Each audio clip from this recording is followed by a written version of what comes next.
আমি আপনাদের সামনে কোরআনুল কারীম থেকে একটা আয়াতে কারিমা তেলাওয়াত করেছি। আয়াতটি কোরআন শরীফ থেকে।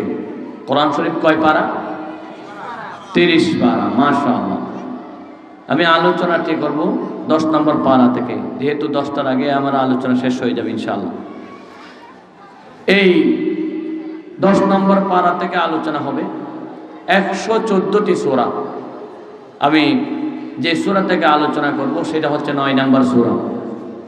একটু পরে 9টা বাজতেছে, 9টার দিকে আলোচনা শুরু হচ্ছে, সেদিকে লক্ষ্য করে 9 নম্বর সূরা। সূরাটার নাম হচ্ছে সূরাতুত তাওবা। কি নাম? আমাকে একটু সহজে করিয়েন, সওয়াব পাবেন আওয়াজটা করলে।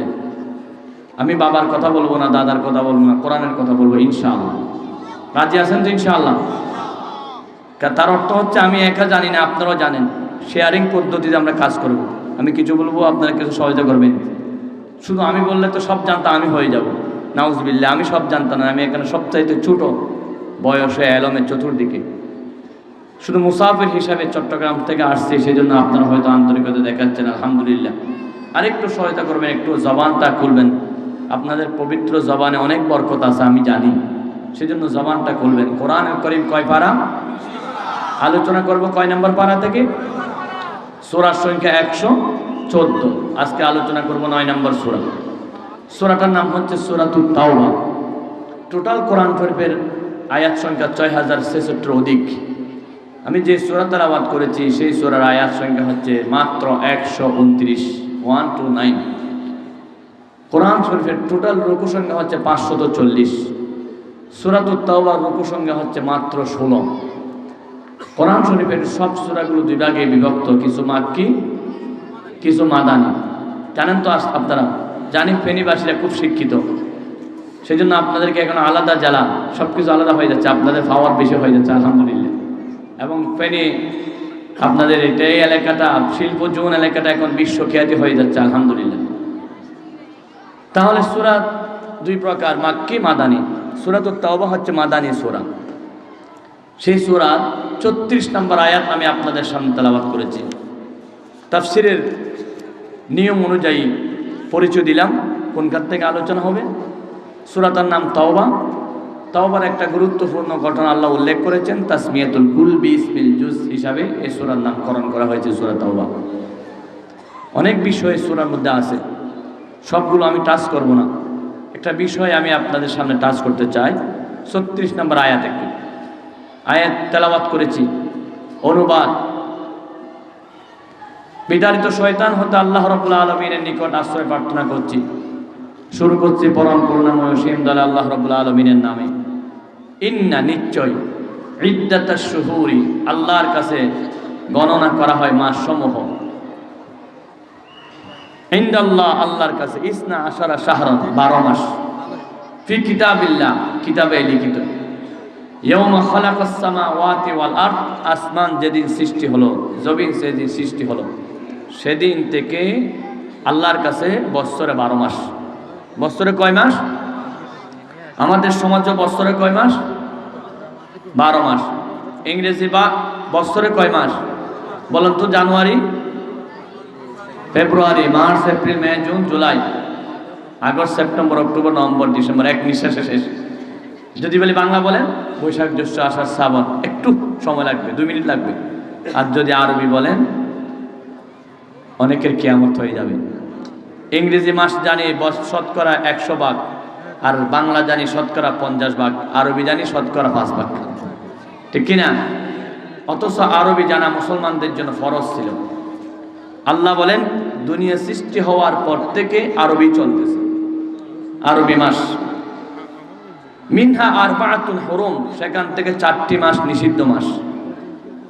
নিষিদ্ধ মাস কোনটি কোনটি আমি বললে হবে না, যিনি কোরআন দিয়েছেন উনি একটা কোরআনের ব্যাখ্যা পাঠিয়েছেন, মুহাম্মদ রাসূলুল্লাহ সাল্লাল্লাহু আলাইহি ওয়াসাল্লাম, যাকে বলা হয় সাহেবুল কোরআন। সে রসুল বলেছেন নিষিদ্ধ মাস হচ্ছে 4টি: শাওয়াল, জিলকদ, জিলহজ, হজের 3 মাস। আরেকটি হচ্ছে রজব, ও রজবু বাইনা জুমাদা ও শাবান। যালিকাদ দীনুল কাইয়্যিম, এটাই হচ্ছে সঠিক দিন। ফালা তাজলিমু ফীহিন্না আনফুসাকুম, সুতরাং তোমরা এই নিষিদ্ধ মাসে নিষিদ্ধ ব্যাগ করিও না, মারামারি করিও না, জুলুম করিও না, অন্যায় করিও না। কার হুকুম? আল্লাহর হুকুম। তাহলে নিষিদ্ধ মাস হচ্ছে রজব মাস। বর্তমান আরবিতে কোন মাস কেউ জানেন? এটাও রজব মাস। এটা হচ্ছে রজব মাস। রজব মাসের 1 নম্বর নাম হলো আর রজব শাহরুদ দোয়া। এই মাসের চাঁদ দেখা গেলে রাসূল দোয়া করতেন, আল্লাহুম্মা বারিক লানা ফি রজব ওয়া শাবান ওয়া বাল্লিগনা রমাদান। আমরা দোয়াটা করব ইনশাআল্লাহ। রজব মাসের আরেকটা নাম হচ্ছে আর রজব শাহরুল হাসান, বদির মাস। আরেকটা নাম হচ্ছে আর রজব শাহরুল্লাহ, আল্লাহর মাস। আরেকটা নাম হচ্ছে শাহরুল হারাম, নিষিদ্ধ মাস। এই রজব মাস আসলেই পরে রাসূলুল্লাহ রমজানের প্রস্তুতি নিতেন।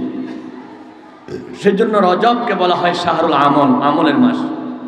রজবকে বলা হয় শাহরুল ইস্তিদাদ রমাদান, রমজানের প্রস্তুতির মাস। এই রজব মাস থেকে আমাদের দেশে রমজানের প্রস্তুতি নিতে হবে। 1 নম্বর প্রস্তুতি হলো, আমরা সবাই রোজা রাখতে চাই তো ইনশাআল্লাহ। এবছর রোজা রাখবো না নিয়ত করছেন কেউ আছেন? হাত তুলতে দেখাইতে পারবেন? এবছর রোজা একটাও রাখবো না, একটাও রাখবো না, এমন কেউ আছেন? সবাই রাখবো তো ইনশাআল্লাহ। 1 নম্বর প্রস্তুতি আমরা নিতে পারি, এখন থেকে দোয়াটা পড়ব। 2 নম্বর প্রস্তুতি, শরীরকে আমরা ফিটনেস করে নেব। ডায়াবেটিস, হাড়ের রোগী যারা আছে ডাক্তার দেখাইয়া রোজাগুলো রাখতে পারি, আল্লাহ কবুল করুন। 3 নম্বর প্রস্তুতি হলো, মহিলারা চাইলে এখন থেকে চাউল জমা করতে পারবে 1 মুঠ 1 মুঠ, মুড়ি চোলের মতো হয়ে যাবে। 4 নম্বর প্রস্তুতি, যারা শ্রম কাজ দেন, বিভিন্ন জায়গায় কাজ কষ্ট করেন, রিক্সা চালায়, ট্যাক্সি চালায়, তারা যদি এখন থেকে প্রস্তুতি গ্রহণ করি যে ডেলি 2 ঘন্টা কাজ বেশি করব, ডেলি 200 টাকা ইনকাম বেশি করব, তাহলে আর 2 মাস আছে, 2 মাসে 12,000 টাকা তাদের জমে যাবে। রমজানে দিনের বেলায় কাজ না করে রোজা রেখে আল্লাহকে খুশি করতে পারবে যদি এখন থেকে প্রস্তুতি নিতে পারি। সুবহানাল্লাহ। রমজান মাস আসার আগেই প্রস্তুতি নিয়ে আমাদের দেশের ব্যবসায়ীরা জিনিসপত্রের দাম কেমনে বাড়াবে, পেঁয়াজের দাম কেমনে বাড়াবে, রসুনের দাম কেমনে বাড়াবে, এই প্রস্তুতি আমাদের দেশের ব্যবসায়ীরা নেয়, ঠিক কিনা? 17 বছর যারা ক্ষমতায় ছিল তাদের প্রস্তুতি ছিল কেমনে পেঁয়াজ, আলু, রসুন দাম বাড়ানো যায়, মানুষের মাথার উপর বাড়ি মারানো যায়, রোজাদার যাতে রোজা রাখতে না পারে, কষ্ট হয়, সেই প্রস্তুতি তাদের ছিল, ঠিক কিনা? আর কিছু তাক না তাক দেশের মধ্যে একটা জিনিস বেশি ছিল, সেটা হলো জুলুম। কি ছিল? জুলুম ছিল। আল্লাহ রাব্বুল আলামিন বলেন, ফালা তাজলিমু ফীহিন্না আনফুসাকুম। এই রজব মাস আসলে তোমরা আর জুলুম করিও না। এখন রজব মাস, ওই 16 বছর রজব শাবান কিছু মানে নাই। পাইলে দাড়িওয়ালা জুলুম করে দিয়েছে, পাইলে টুপিওয়ালা নির্যাতন করেছে, পাইলে কোরআনের কর্মী নির্যাতন করেছে, পাইলেই আল্লাহর কোরআনের সৈনিকদেরকে মামলা দিয়েছিল, ঠিক কিনা? এটা ছিল নিত্যদিনের ব্যাপার। আল্লাহ বলেছেন জুলুম করা যাবে না। জুলুম কি? জুলুম হচ্ছে ওয়াজউশ শাইই ফি গায়রি মাহাল্লি। যে জিনিস যে জায়গায় রাখা দরকার সেই জায়গায় না রেখে অন্য জায়গায় রাখলে সেটাকে বলা হয় জুলুম। ভালো করে বুঝুন, জুলুম কি জিনিস? যে জিনিস যে জায়গায় রাখা দরকার সেই জায়গায় না রাখে অন্য জায়গায় রাখলে জুলুম। টুপি মাথায় রাখা দরকার, এই টুপি যদি পায়ে দেয় কি হবে? চশমা চোখে দেওয়া দরকার, চশমা যদি চোখে না দিয়ে হাঁটুতে দেয় কি হবে? একটু আওয়াজ করেন না, কি হবে?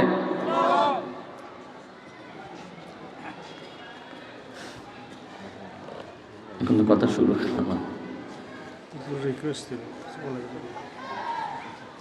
তাহলে কি কথা বলে কটা বাজছে? আর 10 মিনিট।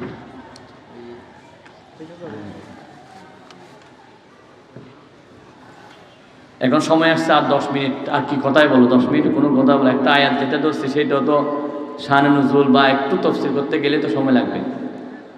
দুর্ভাগ্যের বিষয়, আমি কি বলবো আর না শেষ করে দিব। এখন 10 মিনিট কোনো কথাই তো বলতে পারবো না। আর এত দূর থেকে আসে তো কথা বলতে না পারলে তো আমার হক আদায় হবে না।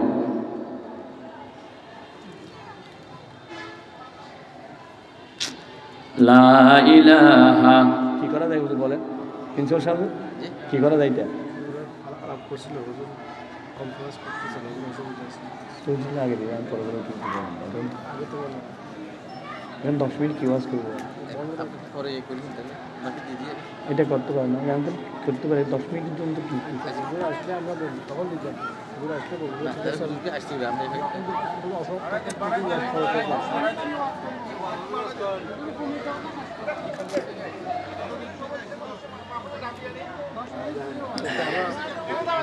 না আসবে আসবে হবে হবে হবে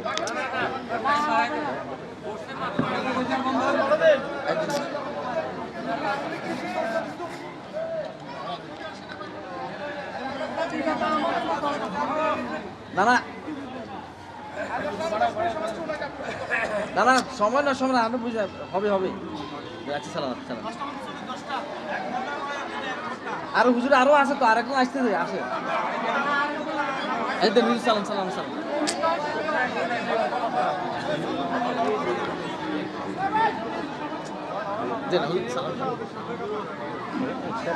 না 10 মিনিট কি কথা বলবো? আচ্ছা আপনার সালাম না আপনাকে আপনার সব তোরা বলতে করে দিব তাহলে জুলুম হচ্ছে যে জিনিস যে জায়গায় রাখা দরকার সেই জায়গায় রাখার নাম না রাখা হচ্ছে জুলুম। আর যে জিনিস যে জায়গায় রাখা দরকার সেই জায়গায় রাখার নাম হলো আদল, ন্যায়, ইনসাফ। আল্লাহ রাব্বুল আলামিন সূরাতুত তাওবার 34 নম্বর আয়াতে বলেছেন জুলুম তো করা যাবে না, বিশেষ করে 4 মাসে কোনো জুলুম চলবে না।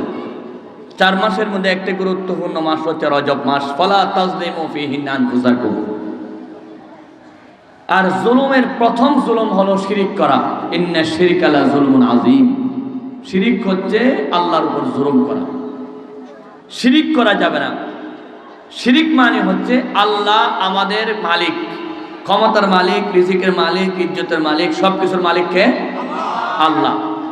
আল্লাহর উপর জুলুম মানে আল্লাহকে বাদ দিয়া অন্যজনকে ইবাদতের মালিক মনে করা, এটা আল্লাহর উপর জুলুম। আল্লাহকে বাদ দিয়া অন্যজনকে ক্ষমতার মালিক মনে করা, এটা আল্লাহর উপর জুলুম। এটার নাম শিরিক।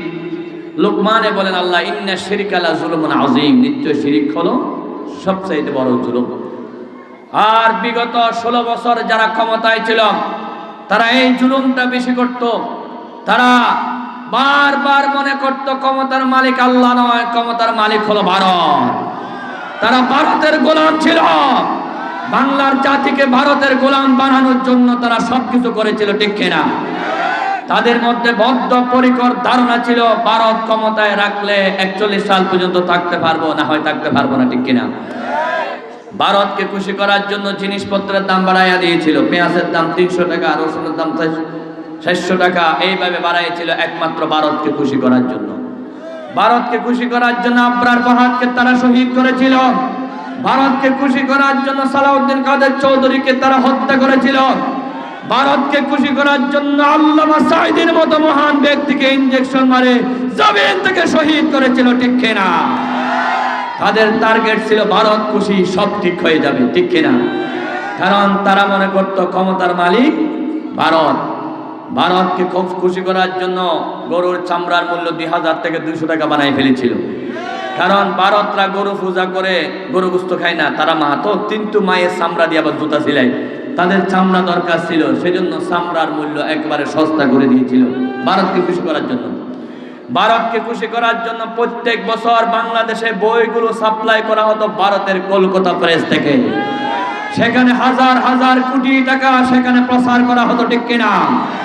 সবচাইতে বড় কথা হলো ভারত থেকে যেই বইগুলো ছাপানো হতো সেই বইতে ইসলামী শিক্ষা বন্ধ করে দেওয়া হয়েছিল। সমস্ত বইতে কোরআনী শিক্ষা বন্ধ করে দেওয়া হয়েছিল। সমস্ত বইতে নবীর শিক্ষা বন্ধ করে দেওয়া হয়েছিল। সমস্ত বইগুলোতে ইসলাম শিক্ষা বাদ দেওয়া হয়েছিল। শিক্ষাগুলোতে টিরিং টিরিং সাইকেল চালায় ফেরিওয়ালা যায়, শরীফ থেকে শরীফের ট্রান্সজেন্ডার বানানোর গল্প, সেখানে প্রেম প্রেমিকার গল্প ছিল, সেখানে আলুর চাটনি কিভাবে বানাবে সেই গল্প ছিল। 2025 সালে বাংলাদেশের মানুষ আর ভারত থেকে কোনো বই নিল না, ঠিক কিনা? কারণ বাংলাদেশের মানুষরা যখন নাকি ভারতের প্রতি ভারত আস্থা হারায় ফেললেন, নির্যাতন অসহ্য হয়ে তারা যখন দোয়া ইউনূস পড়লেন, লা ইলাহা ইল্লা আনতা সুবহানাকা ইন্নী কুনতু মিনাজ জালিমিন। সবাই পড়লেন দোয়া ইউনূস। আল্লাহ প্রেসিডেন্ট বানাই দিলেন ডক্টর ইউনূস, ঠিক কি না?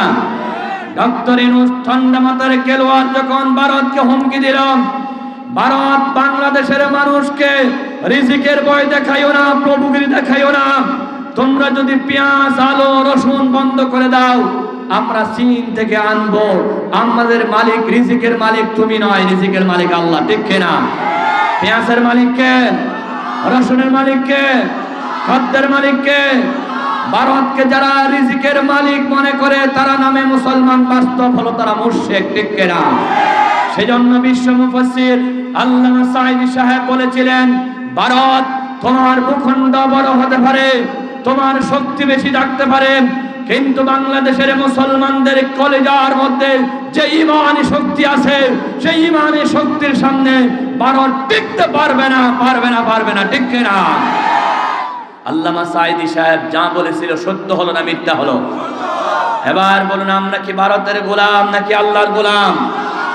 দীর্ঘদিন যারা ক্ষমতায় ছিল আমাদেরকে বানিয়েছিল ভারতের গোলাম, ঠিক কিনা?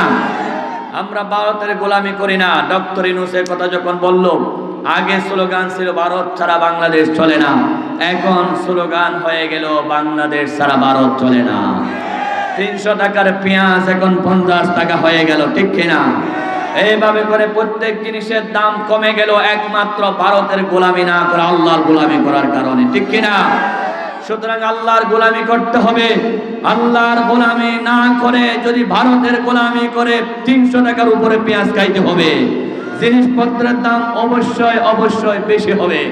আমরা রমজান মাসের চাঁদ দেখা যাওয়ার আগে ইউনূস সরকারের প্রতি জোর দাবি জানাচ্ছি, কুয়েত, আবুধাবি, সৌদি আরব সব দেশে যেমন রমজানের জিনিসের দাম কমানো হয়, বাংলার জমিন ও রোজাদারের জন্য জিনিসের দাম কমাতে হবে, ঠিক কিনা?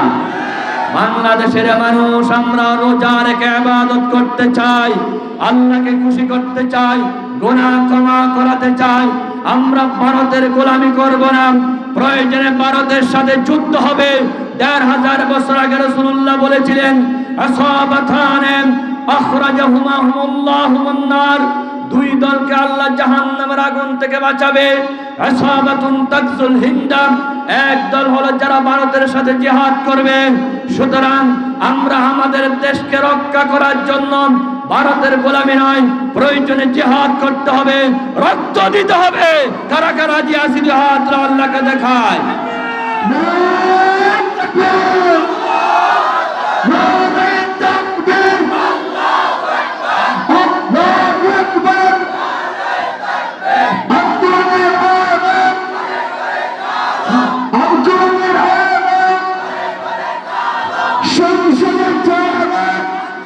আমার বন্ধুগণ, 1 নাম্বার হলো জুলুম, হলো শিরিক করা।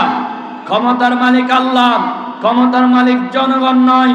বাংলাদেশে একটা দল, নিবন্ধিত দল ছিল, সেই দলের ম্যানিফেস্টো যখন ক্ষমতার মালিক আল্লাহ লিখলেন, 5ই আগস্টের দিন যাওয়ার আগে 1 আগস্ট সেই দলের নিবন্ধনকে বাতিল করা হয়েছিল, ঠিক কিনা? ওরা বলেছিল নিবন্ধন বাতিল করলো ক্ষমতার মালিক আল্লাহ, ঠিক কিনা? নেতাকে ফাঁসি দিল বলবো ক্ষমতার মালিক আল্লাহ, মামলা দিল বলবো ক্ষমতার মালিক আল্লাহ, জেল দিল বলবো ক্ষমতার মালিক আল্লাহ। আল্লাহ ছাড়া কেউ ক্ষমতার মালিক হতে পারে না। আল্লাহকে ক্ষমতার মালিক মনে করার কারণে যেই দলকে নিবন্ধন বাতিল করলেন 1 আগস্ট, আল্লাহ রাব্বুল আলামিন ওই দলের পক্ষ হয়ে যেই যারা বাতিল করলো আল্লাহ 5ই আগস্ট তাদেরকে বিদায় করে দিলেন, ঠিক কিনা? তাহলে আমাদেরকে বুঝতে হবে ক্ষমতার মালিককে আল্লাহ রাব্বুল আলামিন বলেন, ইন্নাল্লাহা লা ইয়াগফিরু আন ইউশরাকা বিহি ওয়া ইয়াগফিরু মা দুনা যালিকা লিমান ইয়াশা ওয়া মান ইউশরিক বিল্লাহি ফাকাদ ইফতারা ইসমান আযীমা ওয়া মান ইউশরিক বিল্লাহি ফাকাদ ضل ضلالا بعيدا ومن يشرك بالله فقد حرم الله عليه الجنة। সমস্ত আয়াতগুলোর মূল অর্থ হলো আল্লাহর সাথে যারা শিরিক করে আল্লাহ রাব্বুল আলামিন তাদের কোনো গুনাহ ক্ষমা করে না। নামাজে ভুল হলে, রোজায় ভুল হলে আল্লাহ ক্ষমা করতে পারে, কিন্তু শিরিক করলে আল্লাহ ক্ষমা করে না। শিরিক করলে তাদের জন্য জান্নাত হারাম হয়ে যায়, শিরিক করলে তাদের জন্য জাহান্নাম ওয়াজিব হয়ে যায়, শিরিক করলে তাদের কোনো সাহায্যকারী থাকে না। পৃথিবীতে যত জুলুম আছে সবচাইতে বড় জুলুমের নাম হলো শিরিক করা, ঠিক কিনা? আল্লাহ রাব্বুল আলামিন বলেন, আল্লাযীনা আমানু ওয়া লাম ইয়ালবিসু ঈমানাহুম বিযুলম উলাইকা লাহুমুল আমনু ওয়া হুম মুহতাদুন। আল্লাহু আকবার। আল্লাহ রাব্বুল আলামিন বলেন, যারা ঈমান আনলো, ঈমানের সাথে জুলুমকে মিশ্রিত করলো না। তাফসিরে আছে জুলুম দ্বারা অর্থ হলো শিরক। যারা শিরককে ঈমানের সাথে মিশ্রিত করলো না তারাই নিরাপদ থাকবে, তারাই হেদায়েত প্রাপ্ত হবে। জুড়ে বলেন আল্লাহু আকবার। আমি আর অন্যান্য হুজুররা শিরকের বিরুদ্ধে কথা বলি মাঠে ময়দানে, কিন্তু বিশ্ব মুফাসসির আল্লামা সাঈদী সাহেব শিরকের বিরুদ্ধে কথা বলেছিলেন সংসদের ভিতরে। মাননীয় স্পিকার, সংসদের গেটটা নিচু, এই গেট দিয়ে যদি এমপিরা ঢুকে রাষ্ট্রপতির সম্মানার্থে মাথা নিচু করতে হয়, আল্লাহ ছাড়া কারো সামনে মাথা নিচু করা যাবে না। এই সংসদ ভবনে শিরকের বিরুদ্ধে আইন দিলেন আল্লামা সাঈদী সাহেব। বিস্টার স্পিকার হুমায়ুন রশিদ সাহেব স্পিকার ছিলেন, আল্লাহ রহমত হয়েছিল, তিনি ওনাকে স্বাগতম জানালেন, ওনার আইনটা তিনি মেনে নিলেন, সংসদ ভবনের গেটটা ভেঙে দেওয়া হলো। আল্লাহ রাব্বুল আলামিনের দয়ায় বর্তমানে সংসদের শিরক থেকে মুক্ত করলেন সংসদের এমপিদেরকে। এই শিরক থেকে মুক্ত করার বড় অবদান ছিল আল্লামা সাঈদী। আমার বন্ধুগণ, আল্লামা সাঈদী সাহেব যখন সংসদকে শিরক মুক্ত করলেন, বাংলাদেশের শিরকের মুশরিকের একজন প্রবীণ নেতা, আপনারা অনেকে নাম জানেন, তরিকত ফেডারেশনের একজন প্রধান নজিবুল বশর মাইজভান্ডারী আল্লামা সাঈদীকে মামলা দিয়েছিল। এই মামলা দেওয়ার এক নম্বর কারণ হলো তিনি শিরকের বিরুদ্ধে কথা বলেছেন আর মুশরিকরা সহ্য করতে পারে না। ওই মামলায় তিনি 13টি বছর জেলখানায় ছিলেন। 13 বছর জেলখানা থেকে তাকে হাসপাতালে নিয়ে যাওয়া হলো। আল্লাহ রাব্বুল আলামিন চাইলে জেলখানাতেও তাকে মারতে পারতেন, কিন্তু এটা অনেকে মনে প্রশ্ন হবে জেলখানায় মারা গেলে শহীদ হবে কিনা। তিনি 50 বছর কোরআনের তাফসীর করে করে শাহাদাতের মৃত্যু কামনা করতেন। সেজন্য আল্লাহ রাব্বুল আলামিন শাহাদাতের দরজা দেওয়ার জন্য জেলখানা থেকে হাসপাতালে নিয়ে গেলেন।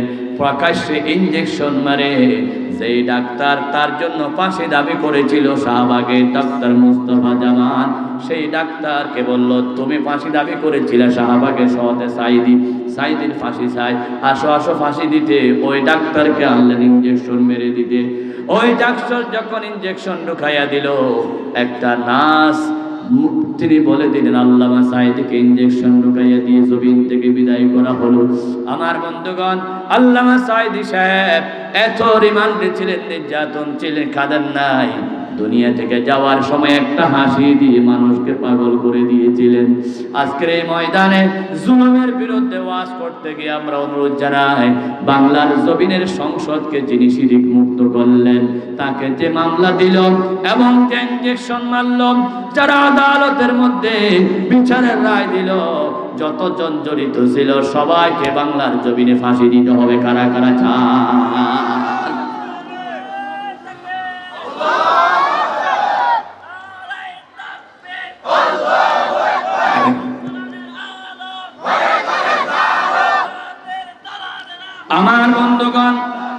আমার বন্ধুগণ 34 নম্বর আয়াত সূরাতুত তাওবাতে আল্লাহ বলেন, ফালা তাজলিমু ফীহিন্না আনফুসাকুম, জুলুম করো না তোমরা, বিশেষ করে নিষিদ্ধ মাস সমূহে। 1 নম্বর জুলুমের নাম হলো শিরক করা, আমি সংক্ষেপ করতেছি। 2 নম্বর জুলুমের নাম হলো গুনাহ করা। কি করা? আদম নবী আল্লাহর দরবারে বলেছিলেন, রব্বানা যালামনা আনফুসানা ওয়া ইল্লাম তাগফির লানা ওয়া তারহামনা লানাকুনান্না মিনাল খাসিরিন। আদম নবী যখন জান্নাত থেকে দুনিয়ায় আসলেন, আল্লাহকে বললেন, আল্লাহ আমি আমার উপর জুলুম করেছি, তুমি যদি ক্ষমা না করো, দয়া না করো, আমি তো ধ্বংস হয়ে যাব। তাহলে এই আয়াত দ্বারা প্রমাণ হয়ে গেল জুলুমের আরেক অর্থ হলো গুনাহ করা। গুনাহ দুই প্রকার, গুনাহে সগীরা, গুনাহে কবিরা। আমার বন্ধুগণ, যেই প্রকারের গুনাহ হোক না কেন, নিজের উপরে নিজে গুনাহ করা এটা জুলুম।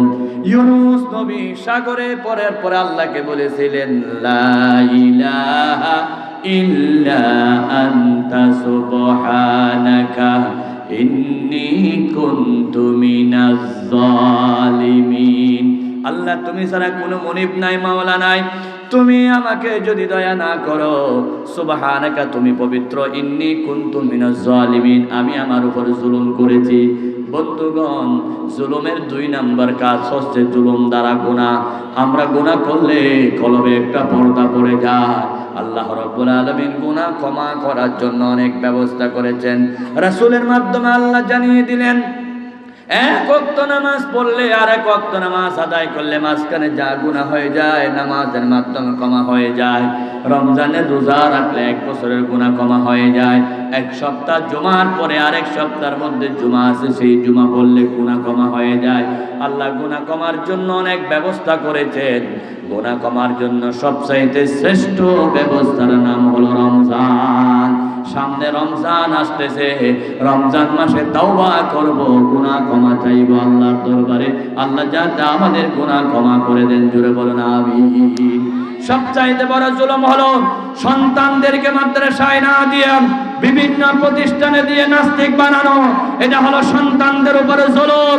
আর দেশের জুলুম হলো আল্লাহর কোরআন থাকবে সংসদে, সেই কোরআনকে সংসদে না রেখে আলমারির ভিতর রাখা, এটা হলো দেশের উপর জুলুম, ঠিক কিনা? লিল্লাহি তাকবীর, লিল্লাহি তাকবীর। প্রধান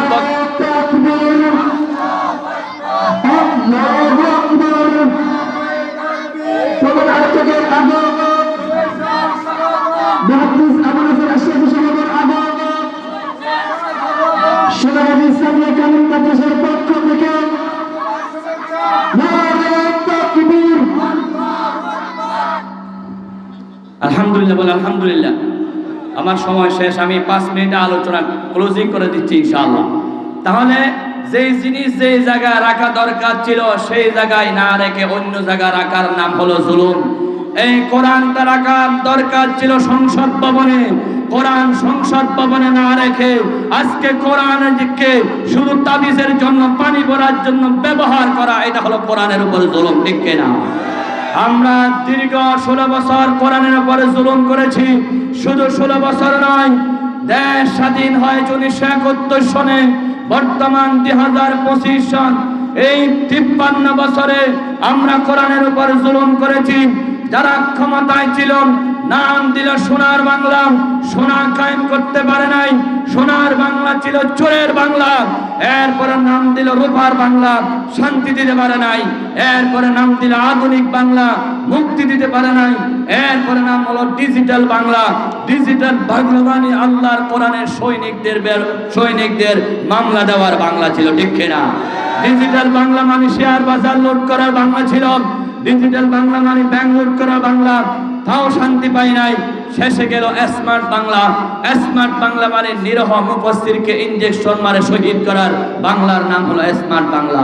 তাহলে সোনার বাংলা, রূপার বাংলা, আধুনিক বাংলা, ডিজিটাল বাংলা, স্মার্ট বাংলা সব দেখা শেষ। এবার দেখতে হবে আল কোরআনের বাংলাদেশ, ঠিক কিনা? সুতরাং আসুন, আল কোরআনের বাংলাদেশ যদি বাংলার জমিনে কায়েম হয়ে যায়, এই জমিনে আজ চুরি থাকবে না, ডাকাতি থাকবে না, জেনা থাকবে না, সন্ত্রাস থাকবে না। এই দেশটা হয়ে যাবে পৃথিবীর মধ্যে সবচাইতে শ্রেষ্ঠ দেশ। আল্লাহ কোরআনুল কারীমে বলেন, পারা নম্বর হলো 7, পৃষ্ঠা নম্বর হলো 18, সূরার নাম হলো মাইদা, আয়াত নম্বর হলো 66। আল্লাহ বলেন, ওয়ালাউ আন্নাহুম আকামুত তাওরাত ওয়াল ইনজিল ওয়ামা উনজিলা ইলাইহিম মির রাব্বিহিম লাকালু মিন ফাওকিহিম ওয়া মিন তাহতি আরজুলিহিম, আল্লাহর জমিনে যদি কোরআনটা কায়েম হয়ে যায় তাহলে দেখবেন লা আকালু মিন ফাওকিহিম, আকাশ থেকে আল্লাহ খাবার নাজিল করবেন, জমিন থেকে খনিজ সম্পদ উদ্ভিদ হবে, তখন দেশে আর অশান্তি থাকবে না, মানুষ খাদ্যের জন্য ভারতের কাছে আর যেতে হবে না, বিভিন্ন দেশের কাছে ধর্ণা দিতে হবে না, মানুষ স্বয়ং সম্পূর্ণ হয়ে যাবে যদি কোরআনটাকে আমরা কায়েম করতে পারি। তাহলে আসুন সবাই ঐক্যবদ্ধ হয়ে আল্লাহর জমিনে আল্লাহর কোরআন কায়েম করতে চাই, আল্লাহর জমিনে আল্লাহর বিধান দিয়ে দেশ চলুক। আলা লাহুল খালকু ওয়াল আমর, তাবারাকাল্লাহু রাব্বুল আলামিন। এই জন্য 1 নম্বর দায়িত্ব নিজের সন্তানদেরকে মাদ্রাসায় ভর্তি করাইয়া দেব। 2 নম্বর দায়িত্ব যারা ছাত্র আছে তাদেরকে ছাত্র সংগঠনের সাথে জড়িত করাইয়া দেব। 3 নম্বর আমরা যারা মুরব্বী আছি আমাদেরকে জোর প্রচেষ্টার মাধ্যমে কোরআনের আন্দোলনে শরীক হয়ে আল্লাহর জমিনে আল্লাহর কোরআনকে কায়েম করার জন্য সবাইকে ঐক্যবদ্ধ ভাবে কাজ করতে হবে। তাহলে মাদ্রাসায় যেমন শান্তি, রমজানে যেমন শান্তি, পুরা দেশে শান্তি হয়ে যাবে যদি আল্লাহর কোরআন কায়েম করতে পারি। আসুন আমরা সেই কোরআন কায়েম করার জন্য